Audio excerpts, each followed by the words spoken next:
Je m'appelle Lincoln, j'ai 34 ans, et je suis rentré d'un voyage d'affaires pour découvrir que toute ma vie avait été jetée sur la pelouse devant ma maison, comme des ordures. Avant de vous raconter comment j'ai envoyé mon propre frère en prison et révélé un secret de famille enfoui depuis des années. Dites-moi d'où vous regardez dans les commentaires. Je lis chacun d'eux. C'était un mardi soir, le genre de mardi qui pèse lourd. L'air était épais d'humidité bien que le soleil se soit couché il y a des heures. J'avais été à Chicago pendant 4 jours pour un projet d'architecture paysagère, traitant avec des clients qui voulaient un jardin zen, mais ne voulaient pas payer pour la pièce qui va avec. J'étais épuisé. Mes os me semblaient faits de plomb. Tout ce que je voulais, c'était une douche chaude, une bière froide et mon propre lit. J'ai tourné dans ma rue. Le bourdonnement familier du quartier me calmait habituellement. Mais alors que j'approchais de mon allée, mes phares ont balayé la pelouse avant et mon estomac s'est noué. J'avais l'impression d'être tombé d'une falaise. Là, éparpillé sur l'herbe comme après un ouragan, se trouvait ma vie, mes vêtements, mes livres, mes photos encadrées, le fauteuil en cuir pour lequel j'avais économisé pendant 6 mois. Tout était là, mouillé de rosée du soir, l'air pathétique et violet sous l'éclat cru de mes feux de route. J'ai claqué les freins. La voiture a légèrement dérapé sur l'allée en gravier. Je n'ai même pas coupé le moteur. Je suis resté assis là une seconde, mes mains agrippant le volant si fort que mes jointures sont devenues blanches. Mon cerveau ne pouvait pas le traiter. Était-ce une farce? Une erreur? Je suis sorti de la voiture, mes jambes tremblantes. Le silence du quartier était assourdissant. Pas de chien qui aboie, pas de voiture qui passe, juste moi et l'épave de mon existence. Je me suis dirigé vers le tas le plus proche du porche. C'était ma valise, celle vintage que grand-père Arthur m'avait donnée avant de mourir. Elle était ouverte, mes chemises se déversant sur la terre. À côté se trouvait une boîte de mes vieux disques vinyles, renversés, les pochettes humides. « Qu'est-ce que c'est que ça ?» ai-je murmuré, ma voix paraissant petite dans l'air libre. J'ai regardé la porte d'entrée. Elle était fermée. La lumière du porche était éteinte. La maison paraissait sombre, menaçante. Elle ne ressemblait plus à ma maison. Elle ressemblait à une scène de crime. Je me suis approché de la porte lentement. Mon cœur battait contre mes côtes comme un oiseau piégé. J'ai tendu la main vers mes clés, mais j'ai alors vu la serrure. Le métal autour du trou de serrure était rayé, profondément entaillé, exposant le laiton brut en dessous. Quelqu'un avait essayé de la forcer. Mais en regardant de plus près, j'ai vu quelque chose qui m'a glacé le sang. La porte n'avait pas seulement été forcée. Elle était déverrouillée. Je n'avais pas besoin de ma clé. J'ai tourné la poignée et elle a cédé avec un léger clic. J'ai poussé la porte. L'odeur m'a frappé en premier. Ce n'était pas l'odeur de la maison. C'était l'odeur d'air vicié et d'autre chose. Du parfum. Cher. Un parfum puissant. Une odeur que je connaissais. J'ai actionné l'interrupteur. Rien ne s'est passé. Ils avaient coupé le courant. Non. J'ai essayé la lampe près de la porte. Elle s'est allumée, projetant de longues ombres étranges dans le couloir.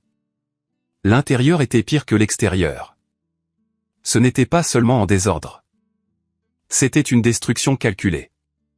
Les tiroirs de la console étaient tirés et vidés sur le sol. Des papiers étaient partout. Factures, reçus, courriers indésirables. Mais ce n'était pas aléatoire. Il cherchait quelque chose. Je suis entré dans le salon, enjambant un vase brisé qui appartenait à la famille depuis 3 générations. Je ne me souciais même pas du vase. Mes yeux ont balayé la pièce. Ma télévision était toujours là. Mon ordinateur portable, que j'avais bêtement laissé sur la table basse, avait disparu. Mais le coûteux système audio était toujours là. Les chandeliers en argent sur la cheminée étaient toujours là. Ce n'était pas un vol. Les voleurs prennent des choses qu'ils peuvent vendre. Ils prennent de l'argent, des bijoux, des appareils électroniques. Ils ne prennent pas vos albums photos pour les jeter dans le jardin. Ils n'arrachent pas les coussins de votre canapé pour les trancher. C'était personnel. C'était de la haine. J'ai ressenti une vague de nausée. Qui me haïssait à ce point? Je vivais discrètement. Je travaillais dur. Je payais mes impôts. Je n'avais pas d'ennemis. Puis je l'ai vu. Dans le coin du salon se tenait le vieux cabinet en chêne de grand-père Arthur. C'est là qu'il gardait ses outils, sa précieuse collection d'outils de menuiserie anciens. Il m'avait tout appris sur la construction, la création, la patience. Quand il est décédé il y a 2 ans et m'a légué la maison, ce cabinet était la seule chose que j'avais spécifiquement demandé par écrit. Les portes du cabinet étaient grandes ouvertes. Les tiroirs étaient tirés, suspendus précairement à leur rail. Vide. Chaque ciseau, chaque rabot, chaque scie avait disparu. C'est à ce moment-là que la peur s'est transformée en autre chose. En une rage froide et dure. Elle a commencé dans mes entrailles et s'est répandue dans ma poitrine, me serrant la gorge. Je savais qui avait fait ça. Je ne voulais pas le croire, mais au fond de moi, je savais. Je suis allé à la cuisine. La porte du réfrigérateur était ouverte. La lumière à l'intérieur clignotait. De la nourriture avait été sortie et laissée sur le comptoir à se gâter.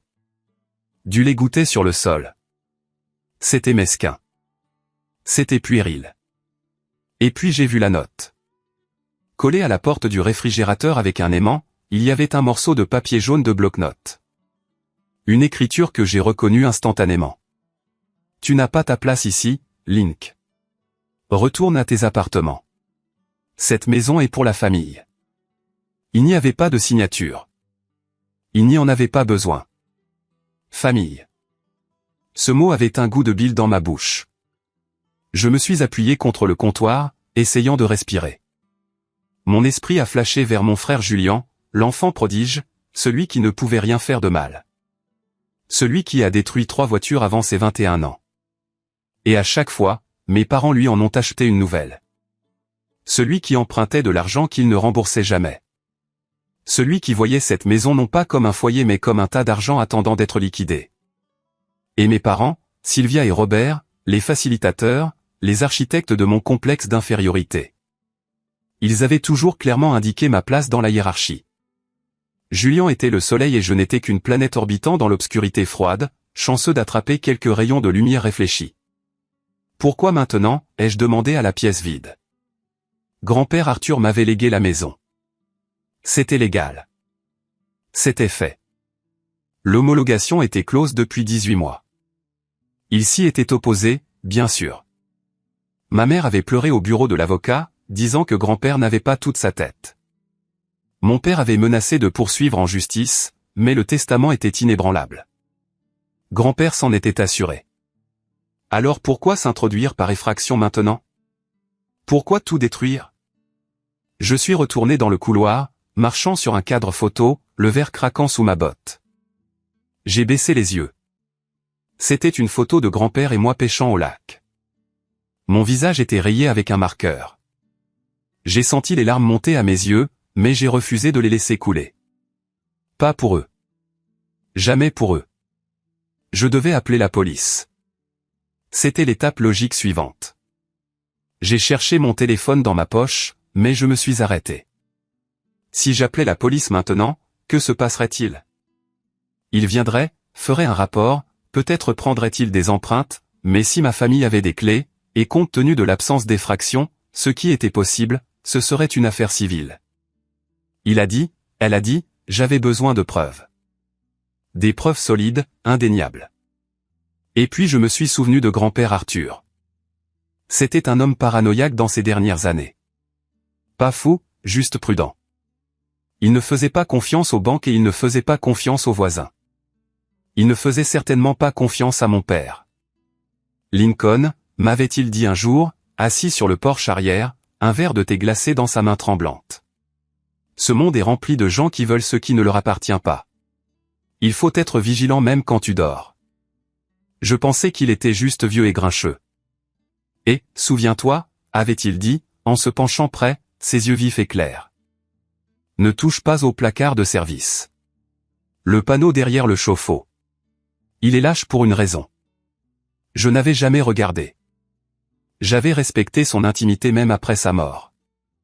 J'avais simplement laissé le placard de service tranquille, empilant des boîtes de décoration de Noël devant. Mon cœur s'est de nouveau emballé. J'ai couru dans le couloir vers le débarras.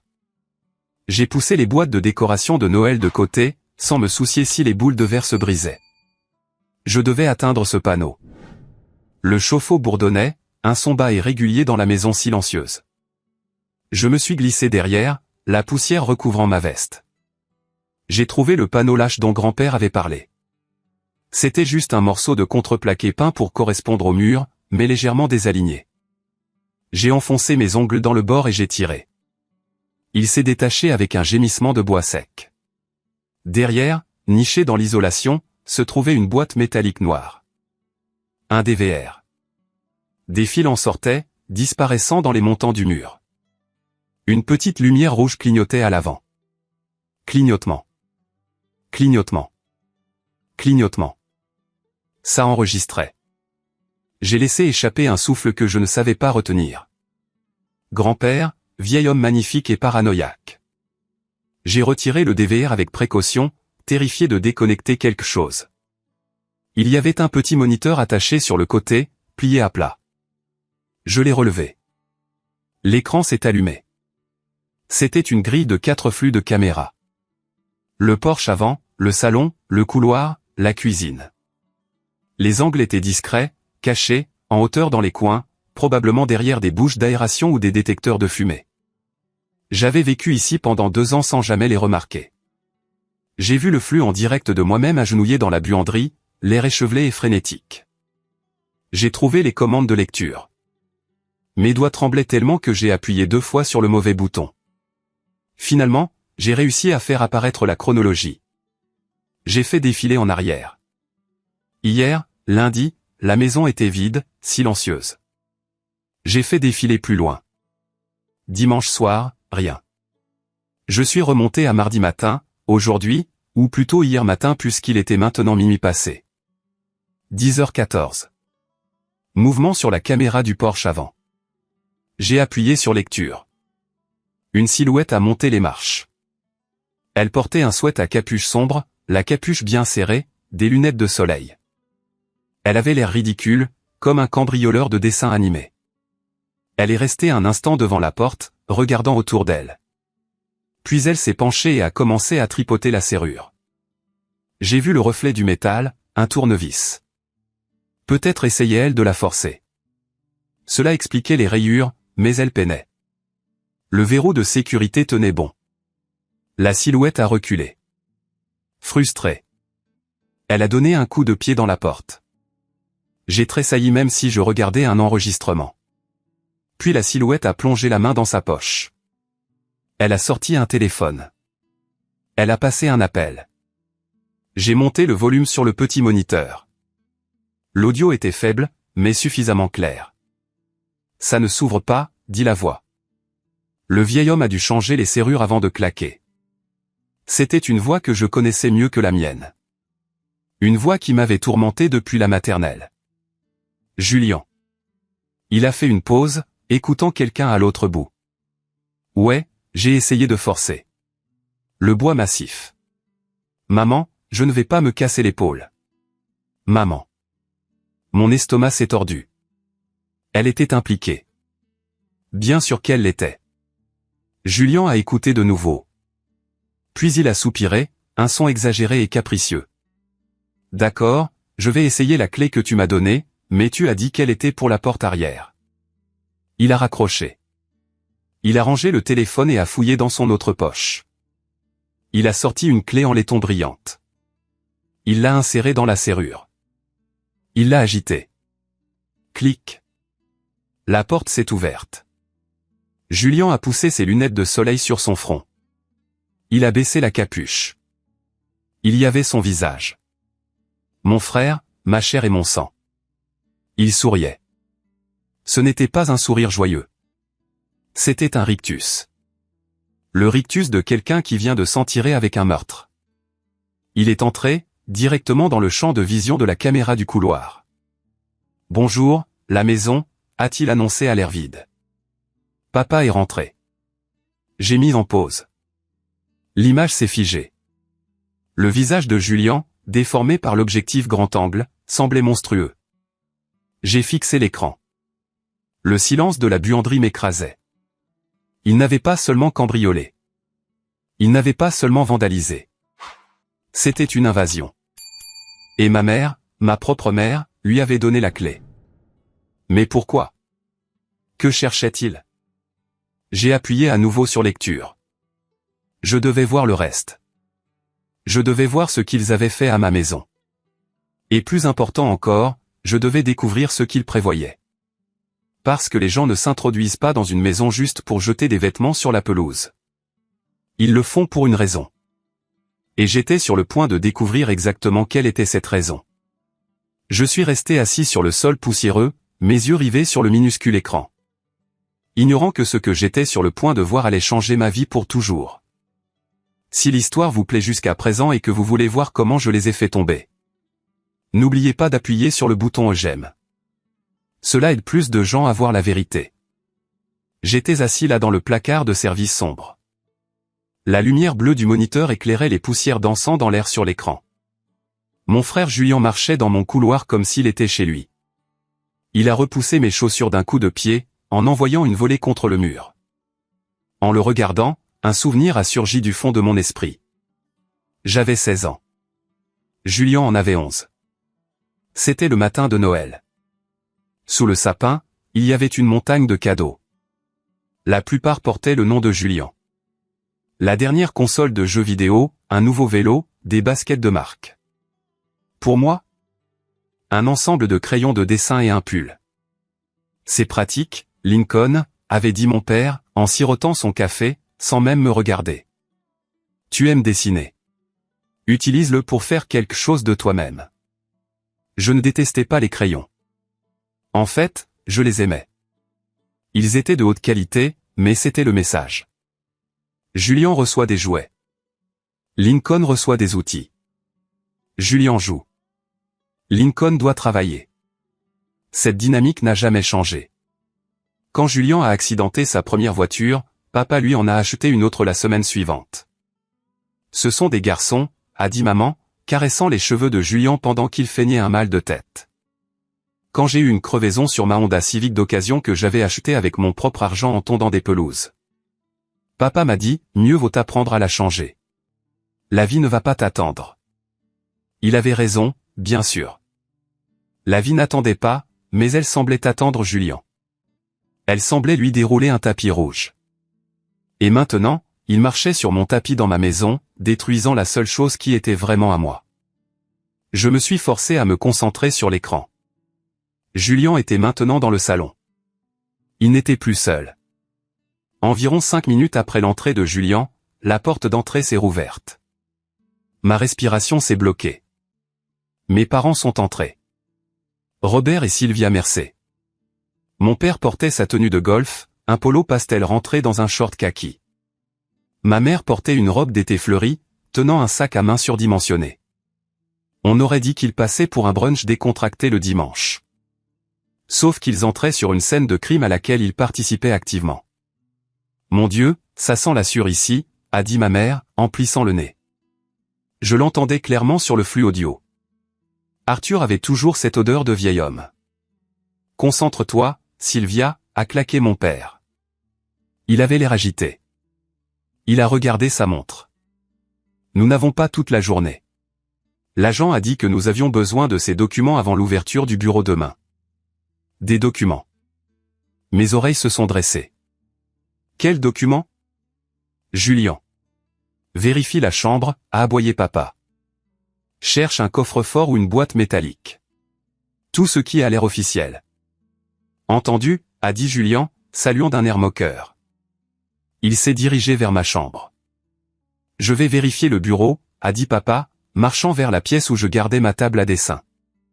Maman est restée dans le salon. Elle s'est dirigée vers la cheminée et a pris une photo encadrée de moi recevant mon diplôme d'architecture. Elle l'a regardé une seconde, son expression illisible. Puis elle l'a simplement laissé tomber. Elle ne l'a pas jeté. Elle a juste ouvert les doigts et laissé la gravité faire son travail. Le verre s'est brisé sur l'âtre. Elle n'a même pas scié. Elle a juste enjambé les éclats et a commencé à retirer les livres des étagères, les secouant un par un. J'ai senti un engourdissement froid se répandre dans mes membres. Il ne s'agissait pas seulement de trouver quelque chose. Il s'agissait de m'effacer. Il démantelait ma vie pièce par pièce avec l'indifférence désinvolte de quelqu'un qui chasse une mouche. J'ai avancé rapidement les images. J'ai vu Julien dans ma chambre, renversant mon matelas. J'ai vu me vider mes tiroirs. Je l'ai vu trouver ma cachette d'argent d'urgence, environ 500 $ que je gardais dans une chaussette, et les empocher en riant. J'ai trouvé l'argent du déjeuner, a-t-il crié dans le couloir. Continue de chercher l'acte, idiot, a crié papa depuis le bureau. Et le testament original si Arthur en avait une deuxième copie. C'est ici. Le testament. Il cherchait le testament. Mais pourquoi? L'homologation était close. La maison était à moi. Une copie du testament ne changerait rien maintenant, à moins qu'il ne prévoie de forger quelque chose. À moins qu'il n'ait besoin de la signature de grand-père pour la copier. J'ai regardé pendant qu'ils passaient l'heure suivante à saccager ma maison. Ils étaient minutieux, brutaux. Puis, vers 11h30, papa est sorti du bureau, tenant une chemise. Il avait l'air triomphant. Je l'ai, dit-il. Maman s'est précipitée. C'est l'acte de propriété? Mieux, dit papa. C'est le résumé de titre et ses anciens papiers d'assurance. Plein de signatures. Et j'ai trouvé la carte de sécurité sociale de Lincoln dans son bureau. Mon sang s'est glacé. Ma carte de sécurité sociale. Parfait, dit maman. Donne-moi ça. Je vais le mettre dans le sac. Julien est sorti de la chambre, tenant mon ordinateur portable. Je peux le garder? Il est plus récent que le mien. Prends-le, dit papa. Nous ne laissons rien de précieux. Fais en sorte que ça ressemble à un vol si quelqu'un demande, mais jette les trucs bon marché dehors. Fais en sorte que des enfants l'aient fait. Compris, dit Julien. Cela expliquait la pelouse. Cela expliquait le vandalisme. C'était du camouflage. Je les ai regardés partir. Ils sont sortis par la porte d'entrée, chargés de mes informations personnelles et de mes biens. Julien a fait une pause pour donner un dernier coup de pied au chambranle de la porte, laissant l'entaille que j'avais vue plus tôt. À plus, Link, a-t-il marmonné à la maison vide. L'écran est devenu noir alors qu'il fermait la porte. Je me suis calé contre le chauffe-eau, la tête qui tournait.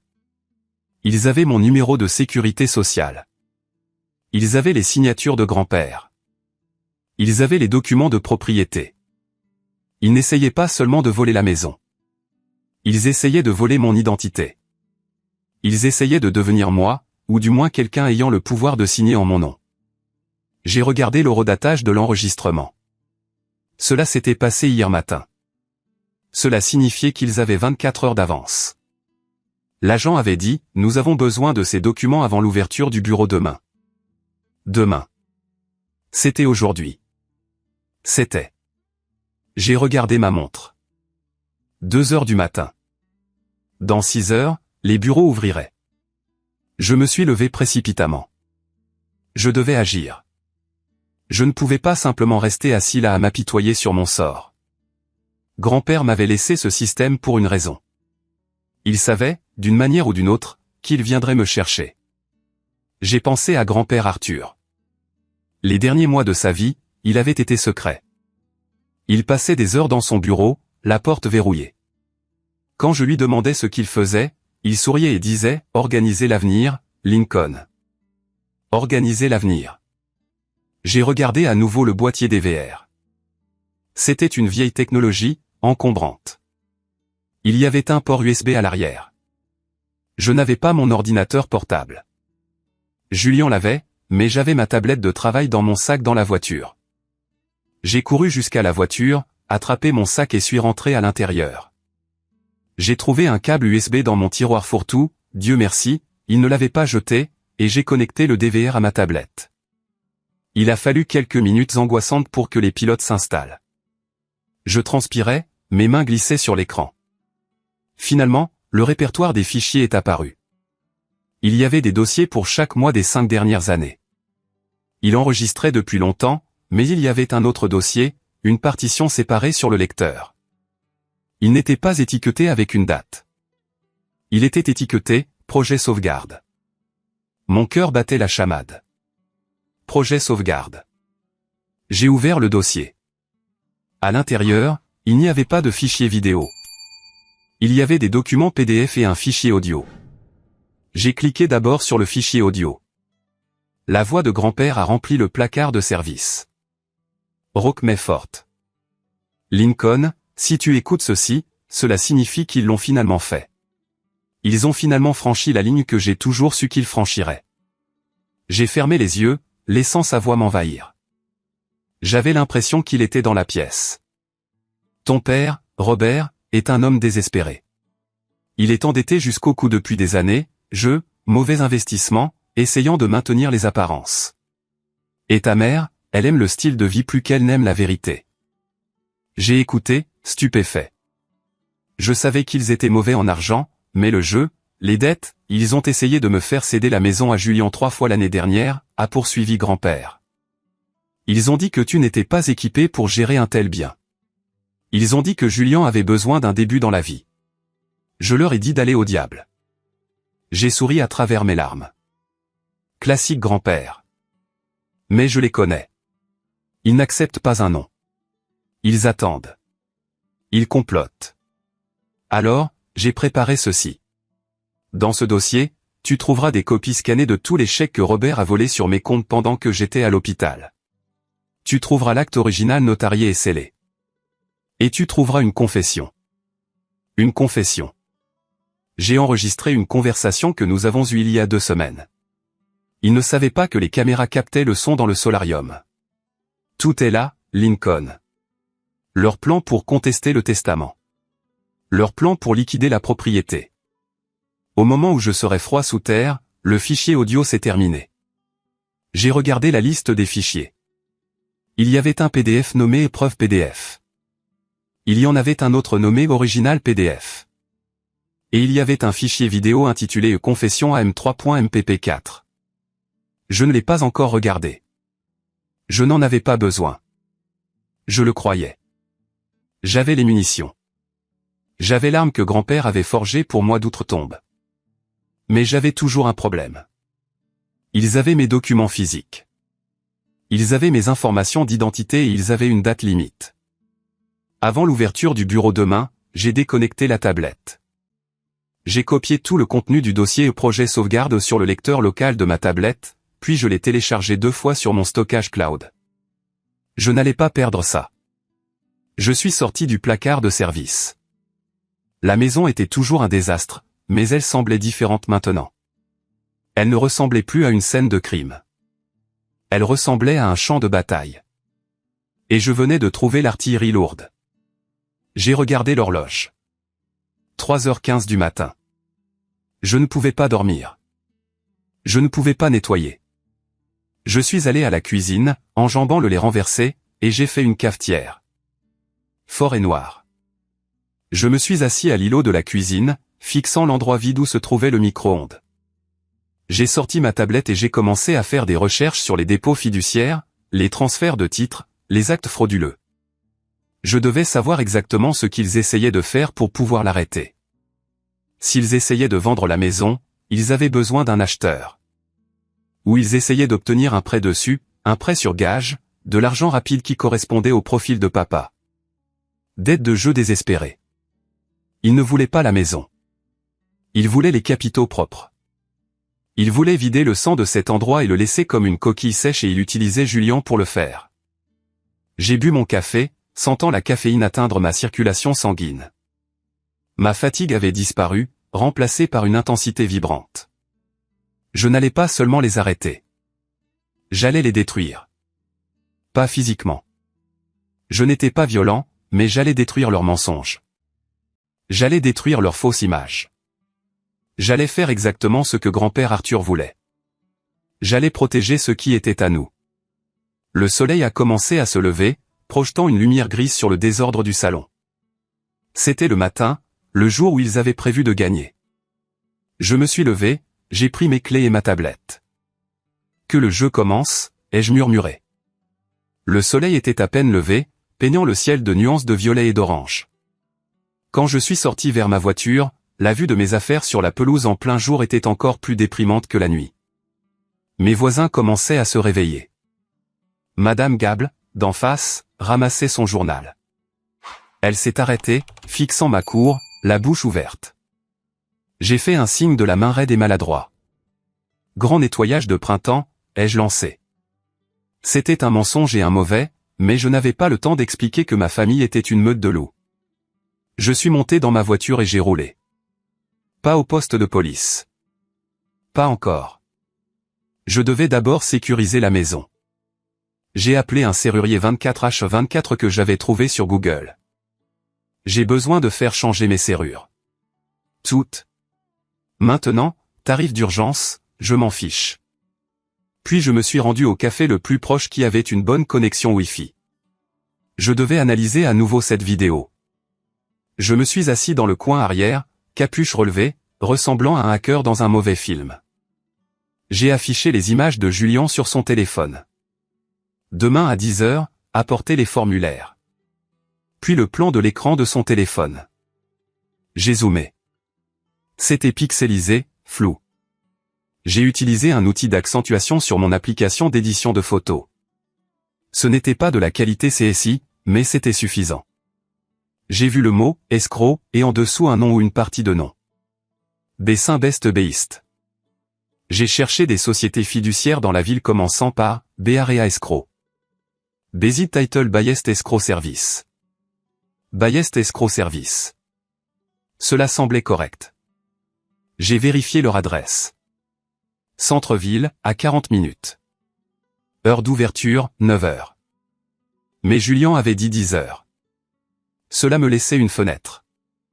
J'ai ouvert le site web du registre foncier du comté. J'ai cherché l'adresse de ma propriété. Mon cœur s'est arrêté. Il y avait un document en attente. Type d'instrument, procuration. Concédant, Lincoln Mercé. Bénéficiaire, Julien Mercé. Statut, enregistré. Date, hier. Ils avaient déjà enregistré une procuration. Ils avaient forgé ma signature, l'avaient fait noter, probablement par un notaire véreux que papa connaissait, et l'avaient déposé électroniquement. Avec une procuration, Julien pouvait signer pour moi. Il pouvait vendre la maison. Il pouvait contracter un prêt. Il pouvait tout faire. Et le rendez-vous de 10h, c'était pour signer les documents finaux, le transfert de titre ou les documents de prêt. J'ai ressenti une vague de panique. Une fois l'acte enregistré, l'annuler serait un cauchemar juridique.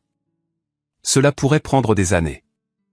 Je pourrais perdre la maison pendant que les tribunaux traînaient les pieds. Je devais l'arrêter avant que cela n'arrive. J'ai appelé la ligne non urgente de la police. Ma voix était calme, plus froide que je ne me sentais.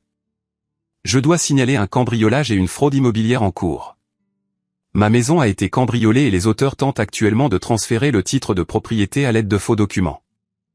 La répartitrice semblait s'ennuyer jusqu'à ce que je dise « fraude en cours » et mentionne la valeur de la propriété. J'enverrai un agent à votre résidence. Je ne suis pas à ma résidence, ai-je dit. Je me dirige chez le serrurier, puis au bureau du registre. Puis-je y rencontrer un agent? Nous pouvons envoyer une unité à la maison pour vérifier les fractions d'abord, a-t-elle dit. Si vous avez des preuves vidéo, ça change les choses. J'ai de la vidéo, ai-je dit. Visage identifiable, audio, confession. D'accord, a-t-elle dit, son ton changeant. L'agent Gentry est dans votre secteur. Rencontrez-le à votre propriété dans 20 minutes. J'ai filé chez moi. Le serrurier, un homme costaud du nom de Monsieur Miller, était déjà là, secouant la tête devant ma porte d'entrée. « Vous êtes Lincoln ?» demanda-t-il, examinant les dégâts. « Oui, quelqu'un voulait vraiment entrer, » dit-il, tapotant les entailles. Mais ils ont fini par utiliser une clé. Les goupilles sont alignées. « Changez tout, dis-je. Serrure à peine dormant haute sécurité à l'avant et à l'arrière, et serrure de fenêtre. » C'est compris. L'agent Gentry est arrivé 1 minute plus tard. Il était jeune, les yeux vifs. Il semblait prendre son travail au sérieux. Il est sorti, ajustant sa ceinture. Monsieur Mercé, agent. J'ai serré sa main. Merci d'être venu. Je l'ai fait visiter la maison. Je lui ai montré le désordre. Je lui ai montré le meuble à outils vide. On dirait une dispute familiale, a dit Gentry, prenant des notes. Généralement, on ne peut pas faire grand-chose si la famille a une clé. Ils n'avaient pas de clé, ai-je dit. Ils en ont volé une. Et regardez ça. J'ai sorti ma tablette et j'ai joué le clip. Julian forçant la serrure. Le sourire narquois de Julian. Mes parents entrant et discutant du vol de documents. Gentry a regardé, ses sourcils se levant. C'est assez clair, a-t-il admis. Et vous dites qu'ils essaient de vendre l'endroit en ce moment même? J'ai dit qu'ils avaient enregistré une fausse procuration hier. Ils ont une clôture à 10 heures chez Ballest Escroc. Gentry m'a regardé. S'ils ont forgé une procuration, c'est un faux. Déposer de faux documents. C'est un crime de niveau criminel. Je sais, ai-je dit. Je dois les arrêter. Gentry a hoché la tête. Je peux prendre le rapport pour l'effraction, mais pour la fraude, il vous faut des détectives. Crime financier. Il a sorti sa radio. Répartition, ici Gentry. J'ai besoin d'un contact pour les crimes contre la propriété. Le détective Landon s'il est de service. Oui, c'est urgent. Il m'a regardé. Landon est le meilleur. Il déteste les escrocs. Si quelqu'un peut arrêter une clôture en 1 heure. C'est lui. Pendant que nous attendions qu'on nous rappelle, mon téléphone a sonné. C'était ma mère. L'écran a clignoté. Maman avec une photo d'elle souriant à une garden party. Ça ressemblait à une mauvaise blague. Répondez, a murmuré Gentry. Mettez sur haut-parleur. Ne leur dites pas que vous savez. J'ai glissé pour répondre. Mes mains tremblaient. Mais ma voix, je l'ai forcée à être fatiguée, ensommeillée. Allô, Lincoln, chérie. Sa voix était vive, enjouée. Je t'ai réveillé? Oui, maman. Je suis toujours à Chicago. Le vol a été retardé. Qu'est-ce qui se passe? Le mensonge avait un goût de cendre. Oh, mon pauvre chou, a-t-elle roucoulé? Pas grand-chose. Je voulais juste prendre des nouvelles. Quand penses-tu être de retour? Elle vérifiait. Elle voulait s'assurer que je n'allais pas tomber sur leur petite fête. Probablement pas avant tard ce soir, ai-je dit. Peut-être demain matin. D'accord, bien. Je veux dire, bon voyage. On devrait dîner quand tu rentreras. Ton père te manque. Mon père me manque. L'homme qui m'a traité des chèques d'investissement en face. Bien sûr, maman. Le dîner, ça a l'air super. D'accord, je t'aime. Au revoir. Clic. J'ai regardé Gentry. Il avait l'air dégoûté. C'était froid, a-t-il dit. Elle vérifie si le champ est libre. J'ai dit qu'il me croyait à des centaines de kilomètres. La radio de Gentry a grésillé. Landon est en ligne. Je le transfère sur votre portable. Mon téléphone a sonné à nouveau. Numéro inconnu. C'est Lincoln. Monsieur Mercé. C'est le détective Landon. Une voix rocailleuse a dit, pas de fioriture. Gentry dit que vous avez une fraude en direct en cours. Parlez-moi. Je lui ai donné les points essentiels. Vidéo d'effraction. Procuration forgée enregistrée. Clôture en attente chez Ballest Escroc à 10 heures. Avez-vous la preuve que la procuration est falsifiée, a demandé Landon. J'étais à Chicago hier quand elle a été signée, ai-je dit.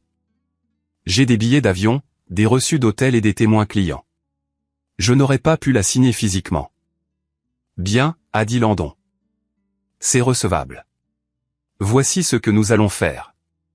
Vous devez vous rendre au bureau du registre foncier du comté dès maintenant. Déposez une alerte à la fraude et un affidavit de faux qui met une marque sur le titre. Je suis en route, ai-je dit. Je vais me diriger vers Ballest Escroc. Landon a dit, je vais établir un périmètre, mais j'ai besoin que vous fassiez une chose pour moi. N'importe quoi. Envoyez-moi ces images vidéo. Maintenant, j'ai besoin d'une cause probable pour entrer dans ce bâtiment sans mandat si les choses tournent mal. Et j'ai besoin que vous me rencontriez là-bas après être passé au bureau du registre, mais garez-vous plus loin dans la rue. N'intervenez pas, comprenez-vous? Je comprends, ai-je dit. Je veux les voir tomber. Nous le voulons tous, gamin, a dit Landon. Mais nous le faisons dans les règles.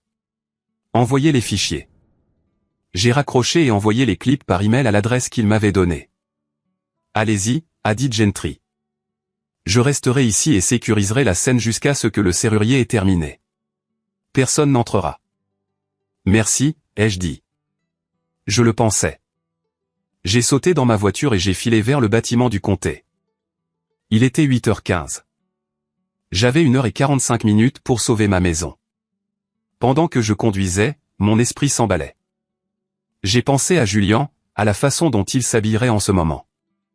Probablement l'un de ses costumes de pouvoir. Du polyester bon marché qui brillait sous les lumières du bureau. Il s'entraînerait à ma signature. Il rirait avec papa de la facilité de la chose. Stupide Lincoln, dirait-il, toujours à travailler, jamais à faire attention. Il pensait que j'étais le faible, le silencieux, celui qui se laisserait faire parce que la famille est la famille. Ils avaient oublié une chose. J'étais architecte paysagiste. Je savais construire des fondations. Je savais comment traiter les parasites. Et je savais que lorsqu'un arbre est pourri à la moelle, on ne taille pas les branches. On l'arrache par les racines. Je me suis garé sur le parking du registre foncier du comté. Mes pneus ont crissé. J'ai attrapé ma pochette de documents, les vrais que grand-père avait scannés pour moi, et j'ai couru vers les portes vitrées. La tempête ne venait pas. J'étais la tempête. Le bureau du registre foncier du comté sentait la cire de sol et la bureaucratie. Il était 8h40. Il y avait déjà une file d'attente. Bien sûr. Je n'avais pas le temps de faire la queue. J'ai repéré une employée à l'extrémité du comptoir. Une femme âgée avec des lunettes sur une chaîne et une plaque nominative indiquant Madame Higgins. Elle avait l'air d'avoir vu toutes les arnaques, les histoires larmoyantes et les entrepreneurs impatients de la ville. Je me suis dirigé directement vers son poste, ignorant la machine à prendre des tickets. Un homme en gilet de chantier a commencé à protester. « Eh, mon pote, c'est une urgence policière », ai-je dit, ma voix basse mais intense. J'ai montré mon téléphone, affichant le fil de discussion par email avec le détective Landon. J'ai une fraude active en cours impliquant un transfert de propriété criminelle qui se produit dans moins d'1 heure. L'homme en gilet s'est tu. Madame Higgins a regardé par-dessus ses lunettes. Elle n'avait pas l'air impressionnée, mais elle écoutait. Adresse, a-t-elle demandé, ses doigts planant au-dessus de son clavier. 421 Maplewood Drive. Je m'appelle Lincoln Mercer. Je suis le propriétaire, dis-je. Elle a tapé, cliqué, froncé les sourcils. Je vois une procuration enregistrée hier, a-t-elle dit lentement, accordant l'autorité à un Julian Mercer et un acte de renonciation dans la file d'attente pour ce matin. Cette procuration est un faux, ai-je dit. J'étais à Chicago. Voici ma carte d'embarquement. Voici mon reçu de départ d'hôtel de ce matin. J'ai claqué les papiers sur le comptoir. Mon frère et mes parents se sont introduits dans ma maison, ont volé mes documents d'identité et essaient de transférer le titre de propriété à mon frère chez Ballester Escrow à 10 heures. Madame Higgins a cessé de taper. Elle a regardé les papiers puis moi. Ses yeux se sont adoucis d'une fraction. Ils essaient de voler votre maison, a-t-elle murmuré. Oui, et je dois empêcher l'enregistrement de cet acte. Elle a hoché la tête. Une étincelle soudaine d'efficacité a illuminé son visage. D'accord, voici ce que nous faisons. Vous remplissez cet affidavit de faux. Signez-le. Je le notarierai tout de suite. Nous le déposons immédiatement. Cela crée un nuage sur le titre. Cela arrêtera-t-il le transfert? Cela ne les empêchera pas physiquement de signer des papiers au bureau de séquestre, a-t-elle expliqué, tamponnant un formulaire, mais cela alerte le système.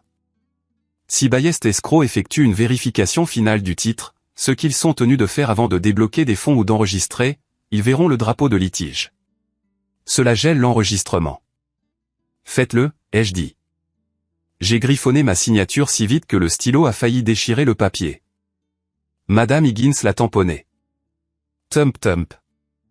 Le son était comme un battement de cœur. Déposé, dit-elle. Maintenant, je vais appeler directement Ballester Escrow.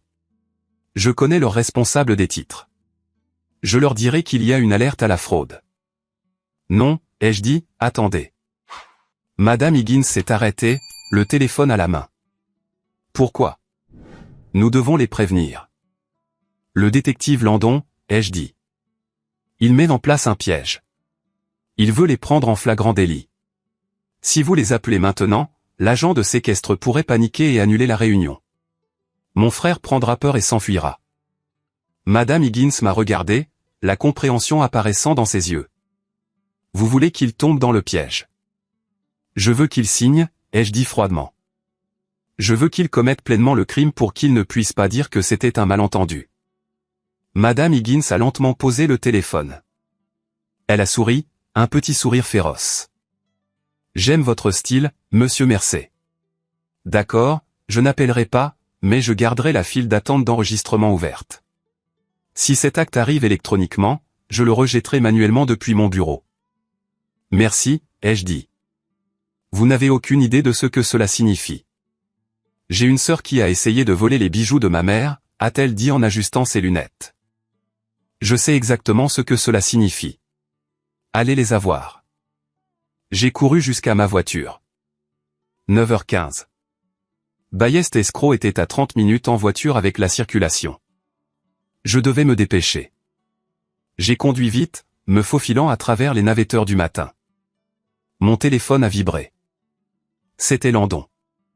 Je suis sur place, a-t-il dit. Voiture banalisée de l'autre côté de la rue. 2 unités en uniforme sont au coin de la rue en attente. Je suis en route, ai-je dit. Est à 20 minutes. J'ai mis un drapeau sur le titre au bureau du registre. Bien. Vous leur avez dit d'appeler la société de séquestre? Non. Je leur ai dit de ne pas le faire pour ne pas les effrayer. Homme intelligent, a dit Landon. J'ai examiné la vidéo que vous avez envoyée. Elle est accablante. Nous avons cambriolage de premier degré, faux, usurpation d'identité. Vos parents, ils sont mal embarqués, Lincoln. Vous êtes prêt pour ça? Je suis prêt, ai-je dit. Et je l'étais. Les parents que je pensais avoir étaient partis. Ils sont morts au moment où ils sont entrés dans ma maison et ont commencé à piller. D'accord. Garez-vous plus loin dans la rue. N'entrez pas dans le bâtiment tant que je ne vous envoie pas un SMS. Je veux qu'ils soient à l'aise. Je veux qu'ils pensent qu'ils ont gagné. Compris. J'ai raccroché. Mes mains agrippaient le volant si fort qu'elles me faisaient mal. Je suis arrivé au parc de bureaux à 9h40.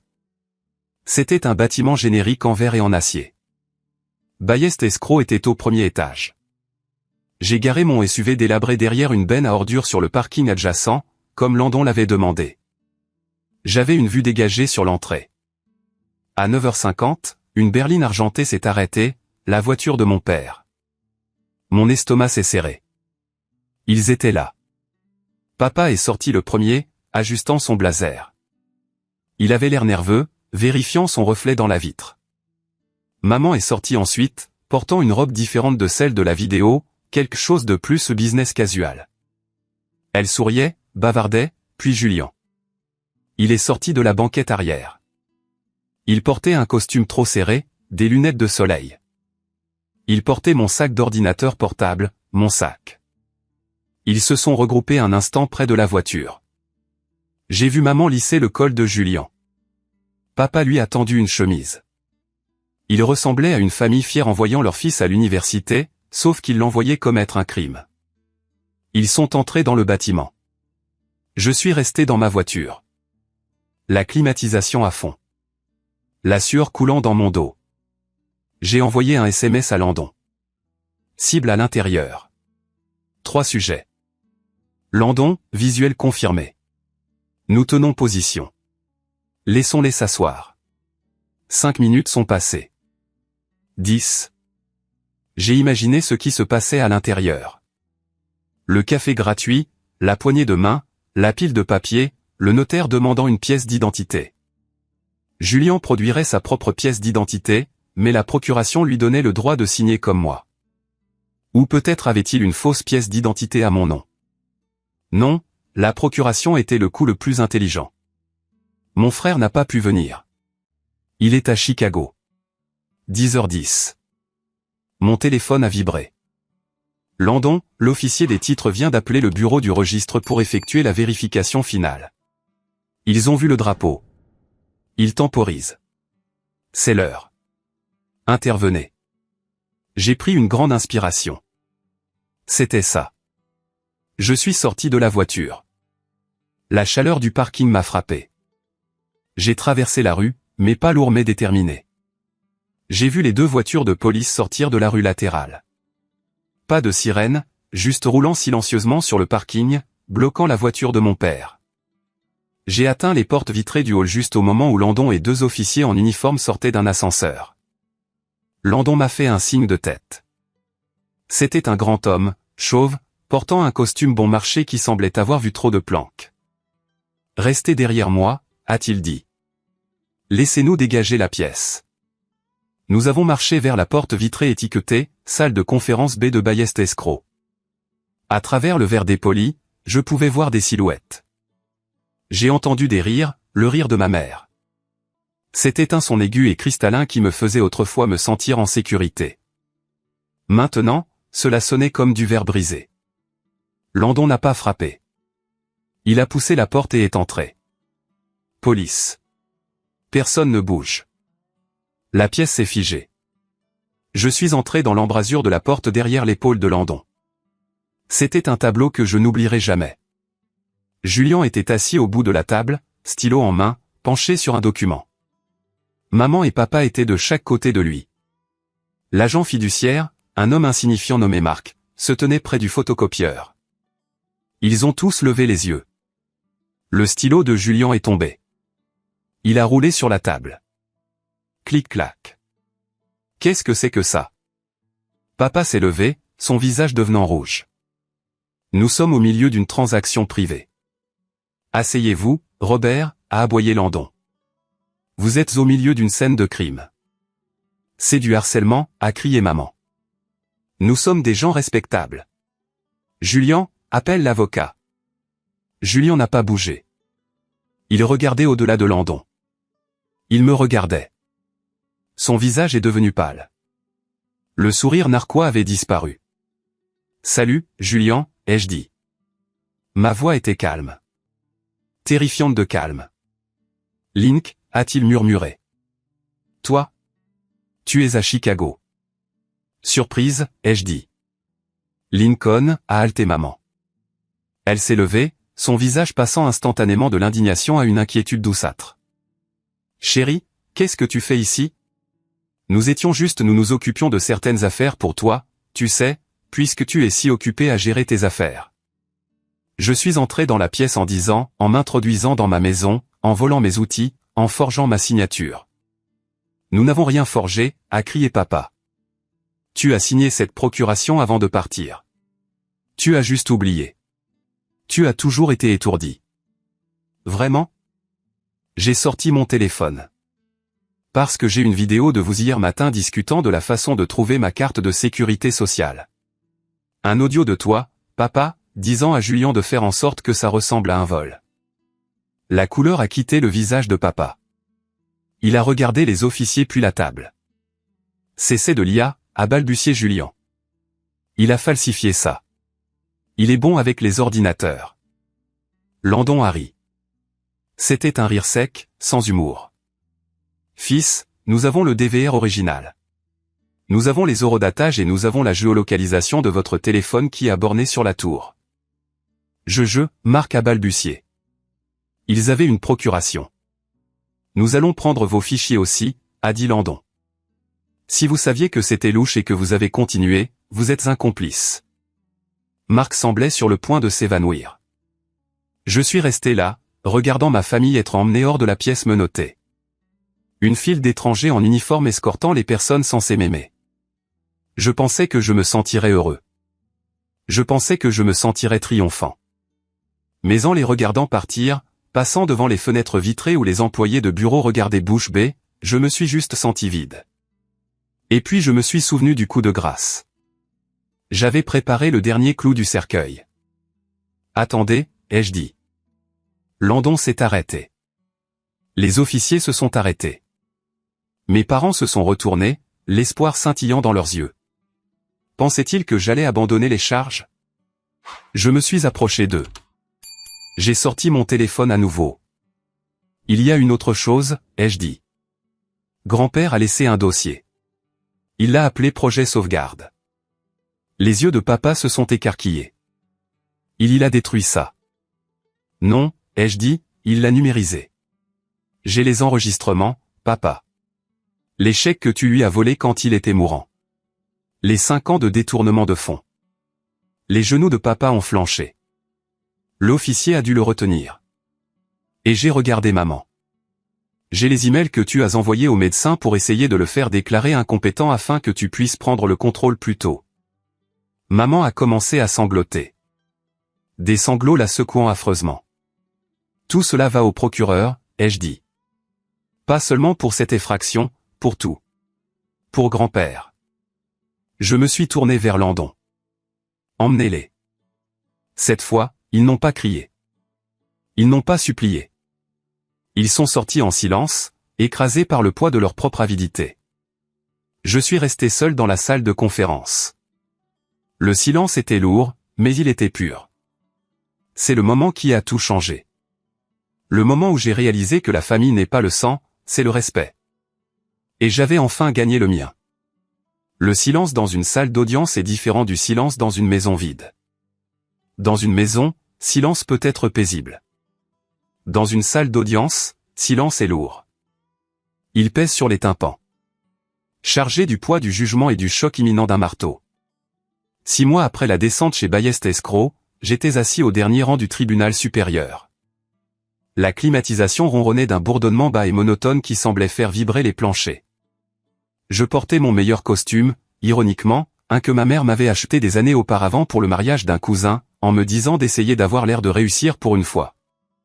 Maintenant, j'étais le seul de mon côté de l'allée à être libre. De l'autre côté, assis à la table de la défense, il y avait 3 personnes en combinaison orange. Mon père, Robert, semblait avoir vieilli de 20 ans en 6 mois. Ses cheveux, habituellement teints d'un riche châtain, étaient maintenant d'un blanc éclatant à la racine. Sa posture, autrefois arrogante et droite, était affaissée. Il ne me regardait pas. Ma mère, Sylvia, pleurait. Elle pleurait depuis la mise en accusation. Ce n'était pas le pleur douloureux d'une mère qui manquait son enfant. C'était le sanglot terrifié et apitoyé d'une femme qui ne pouvait pas croire que le monde avait cessé de se plier à ses caprices. Et puis il y avait Julien, mon frère, l'enfant prodige. Il avait l'air ennuyé. C'était le seul mot pour le décrire. Il tirait un fil lâche de sa manche, jetant occasionnellement un coup d'œil à l'horloge comme s'il avait un goûter à prendre. La procureure, une femme brillante nommée Madame Alvarez, avait monté un dossier accablant. Il ne s'agissait pas seulement du cambriolage chez moi. C'était la pointe de l'iceberg. Grâce au projet sauvegarde de grand-père Arthur, l'enquête avait ouvert une boîte de Pandore de crimes financiers qui s'étendait sur une décennie. Les preuves que grand-père avait numérisées, les chèques scannés, les relevés bancaires, prouvaient que mon père avait détourné de l'argent des comptes de grand-père pendant des années. Il avait falsifié des chèques pour payer des dettes de jeu. Il avait liquidé le portefeuille d'actions de grand-père pour couvrir de mauvais investissements immobiliers. Et ma mère avait été au courant à chaque étape, signant des lignes de témoins sur des documents qu'elle savait être faux. Mais le vrai spectacle, le moment qui a coupé le souffle à toute la salle d'audience, est arrivé lorsque l'avocat commis d'office de Julien s'est levé. Je m'étais attendu à ce qu'il présente un front uni. La famille contre le monde. Cela avait toujours été leur devise. J'avais tort. Votre honneur, a dit l'avocat de Julien, ajustant sa cravate. Mon client, monsieur Julien Mercé, souhaiterait déposer une déclaration au dossier.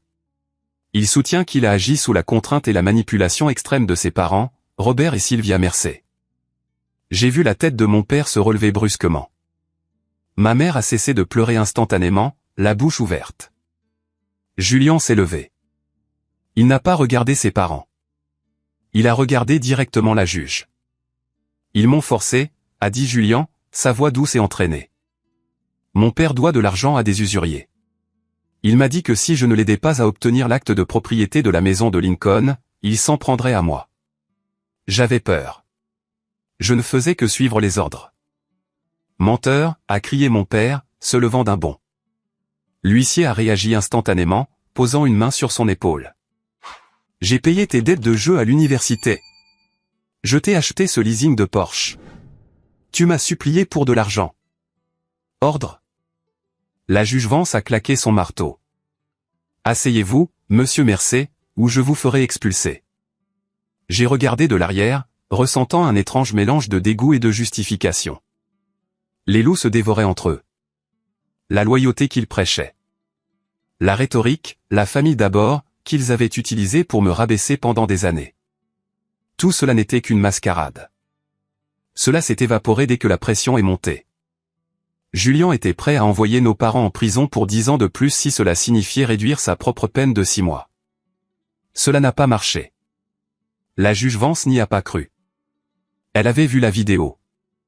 Elle avait vu le sourire narquois de Julien alors qu'il forçait ma serrure. Elle l'avait entendu sur l'enregistrement audio rire de l'argent du déjeuner. « Monsieur Julien Mercé », a dit la juge, regardant par-dessus ses lunettes. « Je ne vois aucune peur dans vos actions sur cette vidéo. Je vois un sentiment de droit. Je vois de la cupidité. Et je vois un jeune homme qui pensait que les règles ne s'appliquaient pas à lui parce que ses parents lui avaient appris qu'elles ne s'appliquaient pas. » Elle s'est tournée vers mes parents. « Et vous, Robert et Sylvia Mercé, vous n'avez pas seulement volé votre père. Vous avez essayé de cannibaliser votre fils. Vous avez considéré vos enfants non pas comme des personnes, mais comme des actifs à liquider. » La sentence fut rapide et brutale. Robert Mercé, 12 ans pour abus sur personne âgée, grand larcin et fraude. Sylvia Mercé, 8 ans pour complot et complicité. Julien Mercé, 5 ans pour cambriolage, usurpation d'identité et faux. La restitution a été ordonnée immédiatement. Leur maison, la grande coloniale sur la colline qu'ils utilisaient pour impressionner leurs amis, a été saisie par l'État pour rembourser la succession de grand-père et couvrir les dommages causés à ma maison. Leurs voitures ont été saisies. Leurs comptes bancaires ont été gelés. Ils ont quitté la salle d'audience menottée, escortés par des adjoints. Alors qu'ils passaient devant la galerie, ma mère m'a regardé une dernière fois. « Lincoln », a-t-elle murmuré, la voix brisée.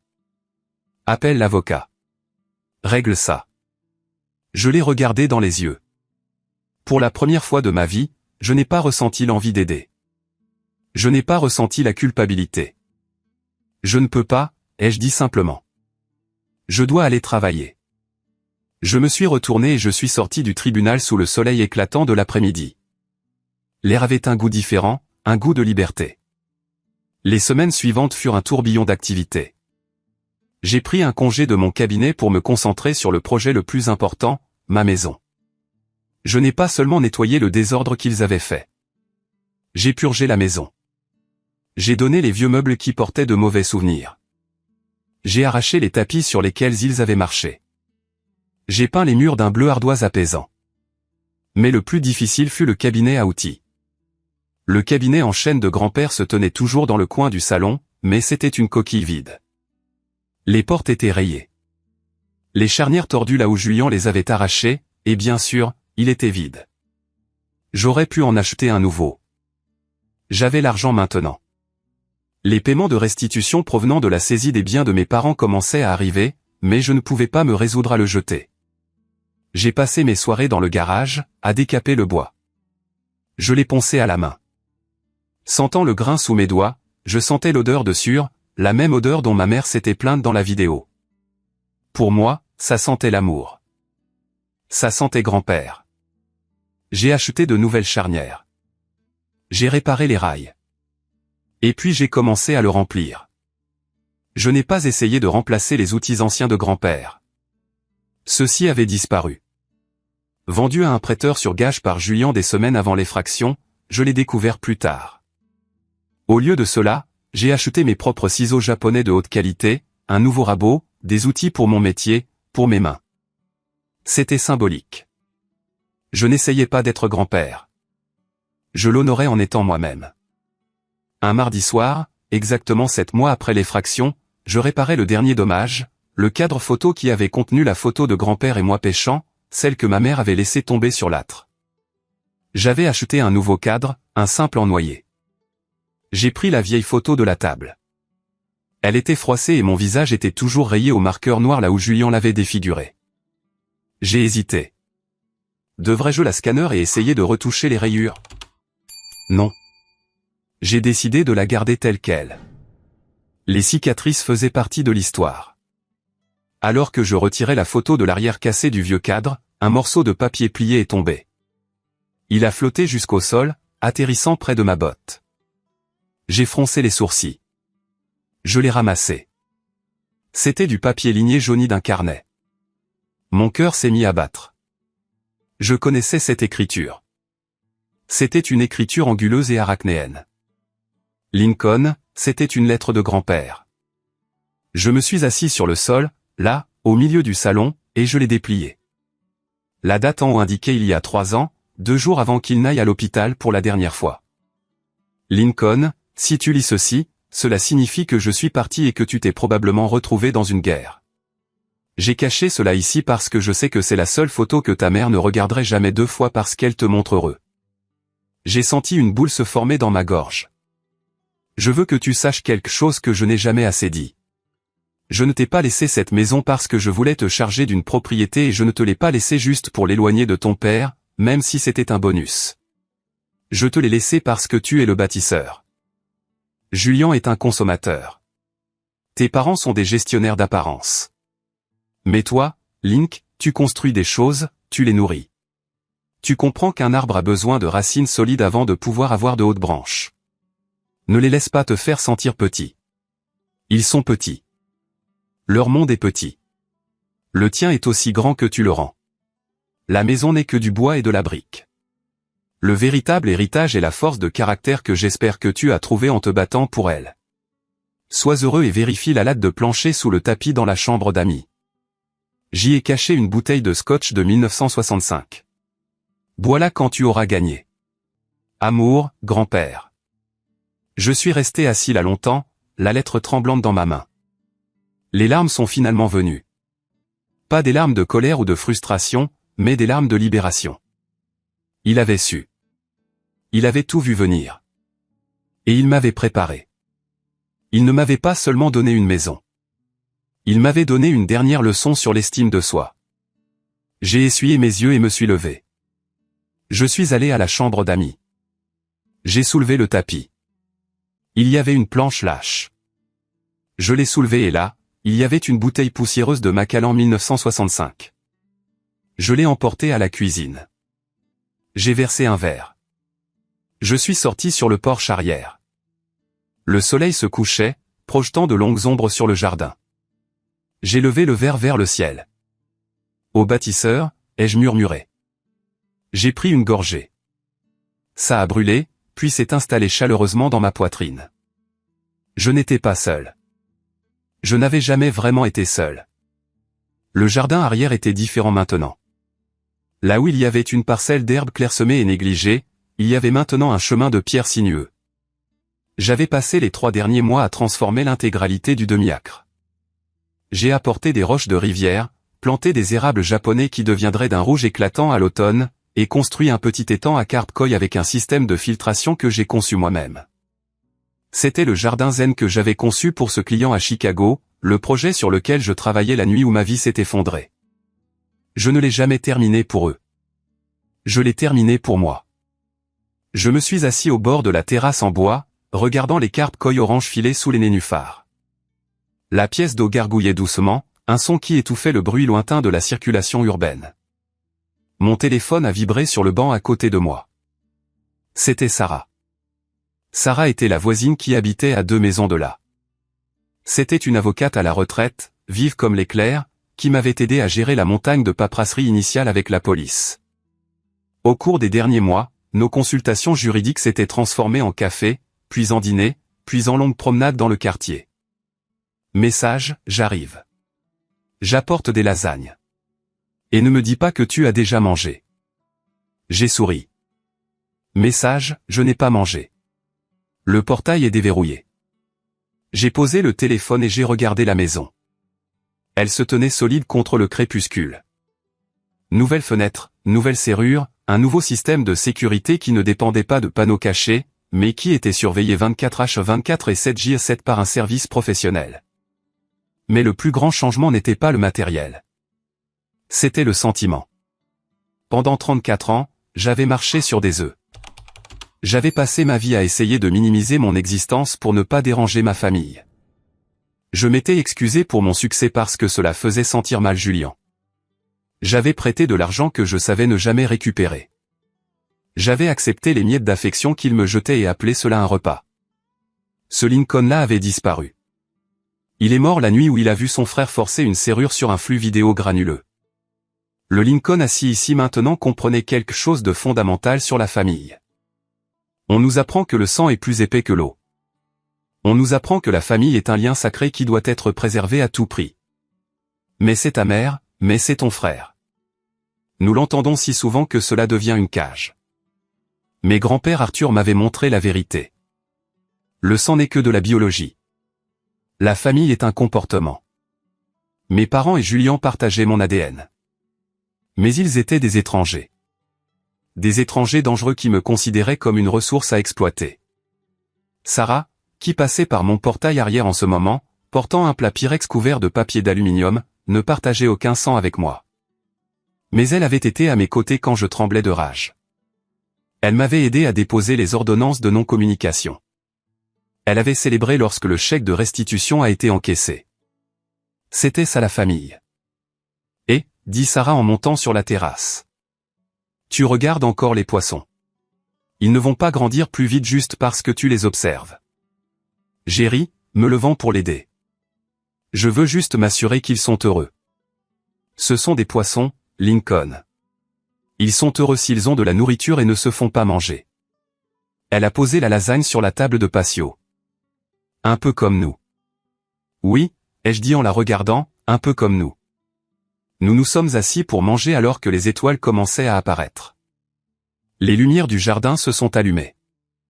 Je les avais programmées pour s'allumer au coucher du soleil. C'était beau. C'était ordonné. C'était à moi. J'ai pensé à Julien dans sa cellule. Je me suis demandé s'il blâmait toujours papa. Je me suis demandé si maman disait toujours aux autres détenus qu'elle était victime d'un malentendu. J'ai réalisé que je m'en fichais. Leur histoire ne faisait plus partie de la mienne. Il n'était qu'un chapitre que l'on avait fini d'écrire. Un chapitre sombre, plein de rebondissements et de douleurs, mais nécessaire. Sans lui, je n'aurais jamais trouvé la caméra cachée. Je n'aurais jamais trouvé la lettre. Je n'aurais jamais trouvé ma colonne vertébrale. J'ai pris une bouchée de lasagne. C'était terrible. Sarah était une brillante avocate, mais une cuisinière médiocre. Mais je lui ai dit que c'était délicieux. Alors elle a dit, en nous versant à tous les deux un verre de vin. Et après? La maison est finie. Le procès est terminé. Que allez-vous faire de toute cette paix? J'ai regardé mon sanctuaire. Je vais y vivre, ai-je dit. Je vais me réveiller demain sans me soucier de qui essaie de me voler. Je vais aller travailler et garder chaque dollar que je gagne. Je vais construire plus de jardins. Ça a l'air ennuyeux, a-t-elle taquiné. L'ennui est bon, ai-je dit. L'ennui est sous-estimé. L'ennui est sûr. J'ai levé mon verre. À l'ennui, elle a cogné son verre contre le mien. À l'ennui. Alors que nous étions assis là, riant sous les étoiles, j'ai ressenti une gratitude profonde et résonnante pour le vieil homme qui avait vu la tempête arriver et m'avait donné le parapluie. Grand-père Arthur avait raison. Certaines choses sont là pour une raison. Les caméras étaient là pour me montrer la vérité.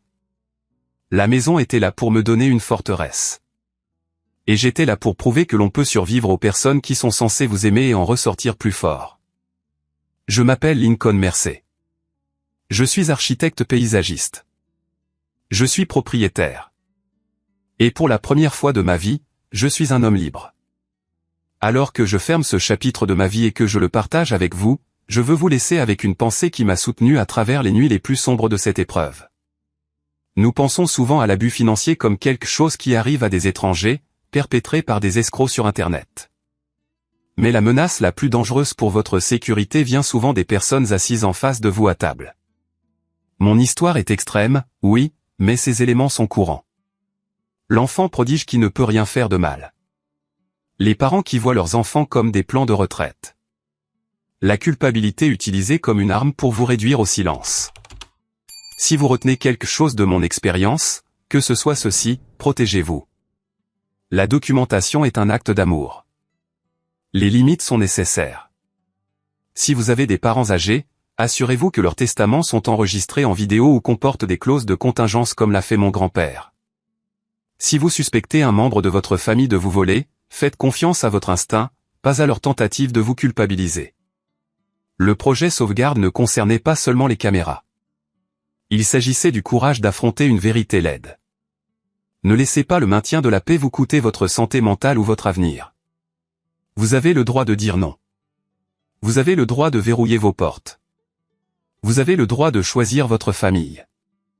C'est le moment qui a tout changé lorsque j'ai finalement repris le contrôle de ma vie. Merci d'avoir été patient et d'avoir parcouru ce chemin avec moi. Vous êtes incroyable. Je veux vous entendre. Avez-vous déjà dû tracer une ligne dure avec un membre de votre famille pour protéger votre propre avenir? Ou peut-être avez-vous été celui qui a brisé un cycle de toxicité? Veuillez laisser un bien dans les commentaires si vous pensez que j'ai fait le bon choix ou partagez votre propre leçon ci-dessous. Cela aide non seulement cette histoire à atteindre les personnes qui pourraient avoir besoin de l'entendre, mais cela me dit aussi que ma lutte n'a pas été vaine. Votre soutien est ma plus grande motivation pour continuer à construire cette nouvelle vie. Ah. Pa, pa, pa, pa, pa, pa, pa, pa, pa, pa, pa, pa, pa, pa. ¡Ey, temazo, temazo! ¿Será que... Es que casi no hay muchas cosas acá, la verdad. Pues lo importante es como quedarnos en el segundo piso y ya. Uy.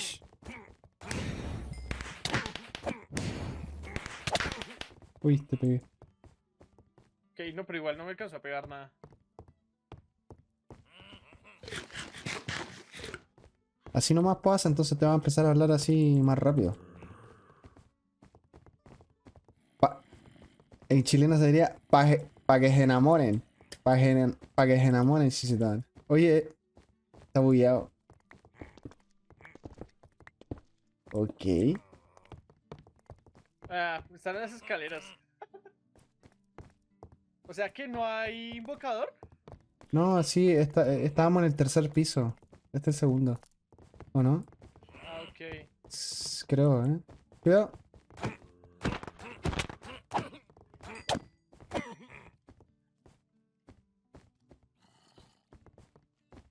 A ver, Está como lag el server, ¿no? un poquito.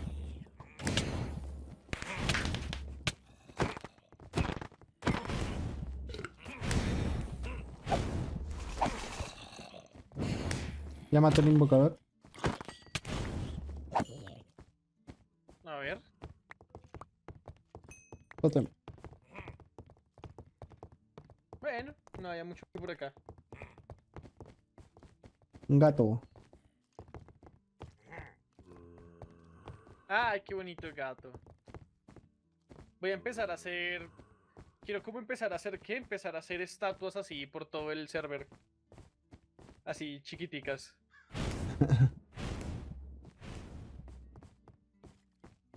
No hay nada.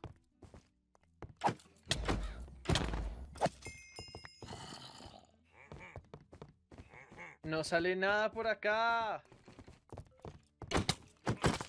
Ay.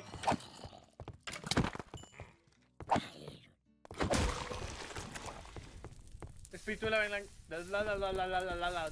¿Desapareció? Sí, ¿O lo se murió de mataste? una sola. Ah. Pues yo no fui. No, tampoco.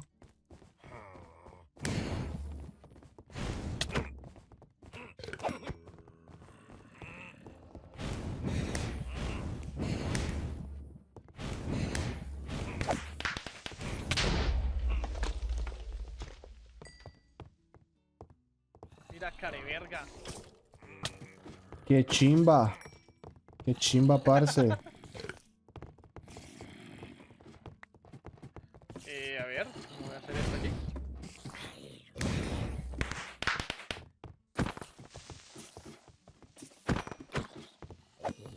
Cofre. ¿Quién está en el server? Está Avenda, Dino, Castian, Maylin, Nitran, Pocho, 22 y Víctor.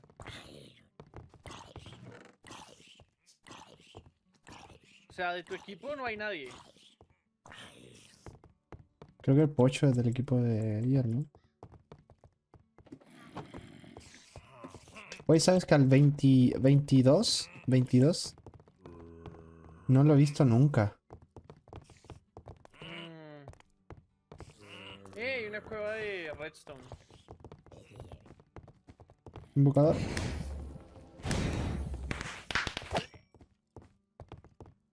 No digo nada. Uy.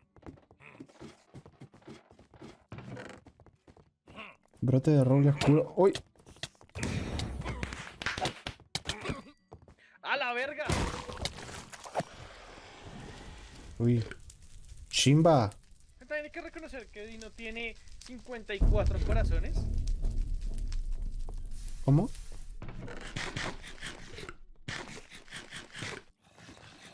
Me ofendes, Cas. Acá hay cofre. Sí, básicamente no. No somos tantos en el server en este momento. Ey, carevergas.